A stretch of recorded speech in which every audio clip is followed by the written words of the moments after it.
அன்னையுடன் வாழ்ந்த காலம் சிறிது, அன்னை தமிழுடன் வாழும் காலம் பெரிது. அன்னை தமிழுக்கு முன்வணக்கம்.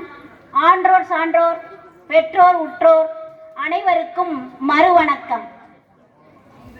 என்னுடைய சகோதர சகோதரிகள் மேடையில் இருந்து நாம் பெற்ற இந்த நாட்டின் ஒரு தலைவராக ராஜா அவர்களை சொன்னார்கள். அவர்களுடன் முதல் கடவுளான விநாயகர் அவர்களும் வந்திருந்தார்கள்.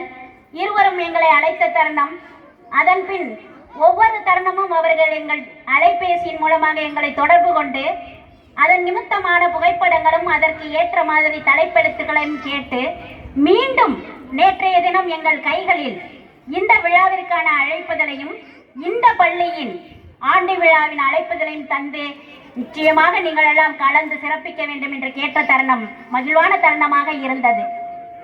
இதுகாரும் இங்கு பெறாத நல்லாசிரியர் விருது பெறாதவர்களையும் இங்கு நான் கூறுகின்றேன். என்னுடைய அந்த நல்லாசிரியர் விருது அத்துணை ஆசிரியர் பெருமக்களுக்கும் அவர்களை பெற்ற பெற்றோர்களுக்கும் இங்கு இருக்கும் அனைத்து பெரியோர்களுக்கும் சமர்ப்பணமாக நான் கூறிக்கொள்கின்றேன்.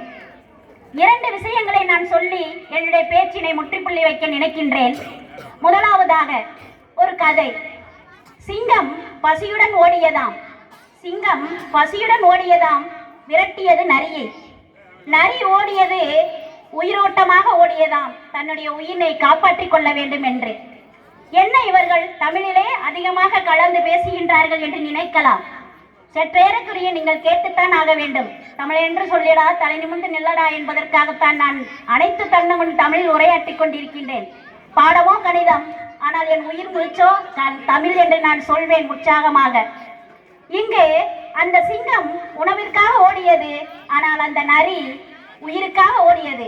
யார் வெற்றி பெற்றார் என்று கேட்ட தருணம், யார் வெற்றி பெற்றார் என்று நினைக்கிறீர்கள்? நரிதான். காட்டிற்கு ராஜாவாக இருக்கலாம் சிங்கம், ஆனால் அது ஓடிய ஓட்டம் உணவோட்டம். ஆனால் நரி ஓடிய ஓட்டம் உயிரோட்டம். அப்படிப்பட்ட உயிரோட்டமான நிகழ்வினாக இந்த நிகழ்வினை நான் காண்கின்றேன்.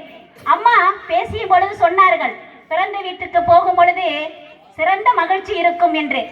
நான் சிறு வயதில் பிறந்த இடத்திற்கு வரும் பொழுது எனக்கு எப்படி இருக்கும்? மட்டற்ற மகிழ்ச்சியாக இருக்கும் அல்லவா?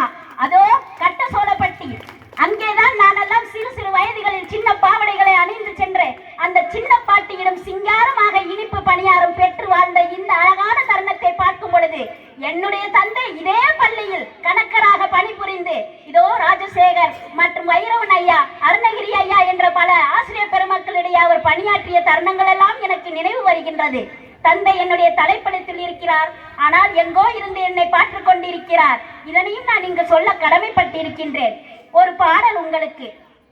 ஒரு கருங்குருவி எருமையின் மீது உட்கார்ந்து கொண்டது பார். ஓஹோ, எருமை உன்னை விட நான் தான் உயரம் என்றது பார். அச்சிறு குருவியை ஒரு சிறுவன் பிடித்தான் பார். அச்சிறு குருவியின் சிறகை ஒடித்தான் பார். அச்சிறு குருவி வேதனை அடைந்தது. அவர் இடத்தில் அவர் இருந்தால் அபாயம் ஒன்றுமில்லை. அடுத்தவர் முதுகில் ஏற நினைத்தால் அதனால் வரும் தொல்லை. யாரும் இருக்கும் இடத்தில் இருந்து விட்டால் எல்லாம் நன்மையே. கடவுள் சொன்னது அதில் அர்த்தம் உள்ளது. அந்த மாதிரி நம்ம பரமசிவன் காலத்திலிருந்து பாம்பு என்ன கேட்டதுன்னு பாட்டெல்லாம் கேட்டிருக்கோம். அவங்கவுங்க இடத்துல இருந்தா ரொம்ப சிறப்பா இருக்கும்னு நான் சொல்றேன். ஏன்னு கேட்டா, நாங்களாம் பணி புரிந்து அதுக்காக ஒரு அங்கீகரிக்கப்பட்டதுன்னு சொல்றாங்க. அப்ப நிறைய பேர் என்னுடைய இந்த பணியினை போய் சும்மா தானே உக்காந்துட்டு வர்ற, உனக்கு என்ன தேய்ச்சிட்டு வர்றதுக்கு அரசாங்க காசு கொடுக்குதுல்ல, இப்ப கூட 8வது பே கமிஷன் வரப்போகுது, உன்னோட சம்பளம் 2 மடங்கு எகிற போதுன்னெலாம் கேட்குற அந்த வார்த்தைகளுக்கு உடைய அவங்க, நீ இப்படி முச்சுன்னு உட்காந்து வகுப்பறையிலையும் உட்காந்து வகுப்பெடுக்கிறியே, உனக்கு என்ன அவார்டா கொடுக்க போறாங்கன்னு கேட்டாங்க. ஆனா இந்த வேலையில எனக்கு இந்த அவார்டு கிடைச்சதுல இன்னும் ரொம்ப பெருமையா இருக்கு. அங்க கிடைச்சது ஓரிரு மக்கள், நான் இங்க என்னுடைய கிராமத்து மக்கள் கிடைக்கும் போது எனக்கு ரொம்ப மகிழ்ச்சியா இருக்குது அப்படின்றத தெரிவிச்சுக்கிறேன். இங்க இருக்கிற ஆசிரியர்கள் எப்படி பாடம் நடத்துறாங்க அப்படின்றதுக்காக ஒரு கதை நான் சொல்றேன், கேளுங்க. அந்த கதையோட நிறைவு செய்கின்றேன். என்ன அப்படின்னா, காட்டுக்கு போயிருக்கேன். காட்டுக்கு போயிட்டு நரி போய் ஒரு முயல் குடும்பத்தை கேட்டுச்சான். அவங்க அப்பா அழைச்சிட்டு வர சொல்லியிருக்காங்க. அப்படின்னு தாய் முயல் கிட்ட சொல்லிச்சான்.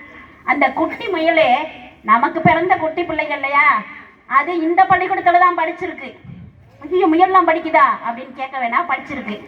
சரி உங்க அப்பாவை கூப்பிடு, உங்க அப்பா வந்து அழைச்சதா சொல்லியிருக்காங்க, உங்க அம்மாவை கூப்பிடு அப்படின்னு அந்த நரி சொல்லியிருக்கு தந்திரமா. இவங்க 2 பேர் கறியை சுவைச்சு சாப்பிட்றலாம் அப்படின்னு சொல்லிட்டு. ஆனா அது என்ன செஞ்சிருக்குன்னா ஒரு கடிதம் எழுதி கொடுத்துருக்கு. உங்க அப்பா எழுதின மாதிரியே எழுதி கொடுத்துருக்கு. எல்லாம் சரியா இருக்கு. அவங்க அம்மாவும் நம்பிட்டாங்க. கையெழுத்து ஒன்னா இருந்தா நம்ப தானே வேண்டும். தலையெழுத்து என்ன ஆக போகுதுன்னு தான் தெரியல. ஆனா அந்த சின்ன முயல் அம்மாவை அடுப்படி கிட்ட கூட்டிட்டு போச்சான்.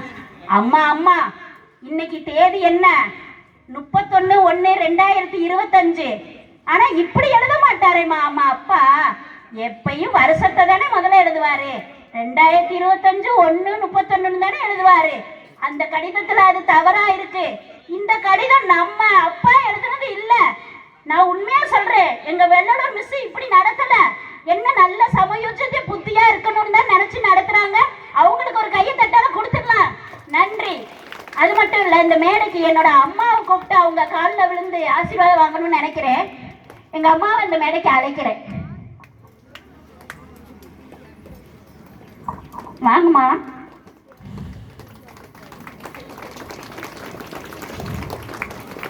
மாபெரும் சபை தன்னில் நீ நடந்தால் உனக்கு மாலைகள் விழ வேண்டும். மாற்று குறையாத மன்னவன் இவன் என்று போற்றி புகழ வேண்டும் என்று எனக்கு என்னோட தந்தை சொல்லி கொடுத்தாரு. ஆனா இந்த உடல் குறையும் உறுதியான உணவையும் எனக்கு தந்து அன்பையும் அரவணைப்பையும் தந்த என்னுடைய சிந்தை என்னுடைய தாய் வந்திருக்காங்க. இந்த மேடையில் அவங்களுடைய காலடியில என்னுடைய பேச்சை நிறைவு செய்கின்றேன். நன்றி, வணக்கம்.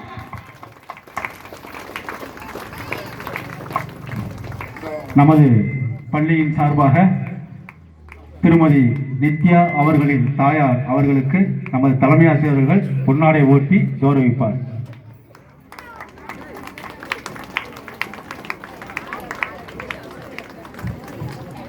நன்மகளை பெற்ற தாய்.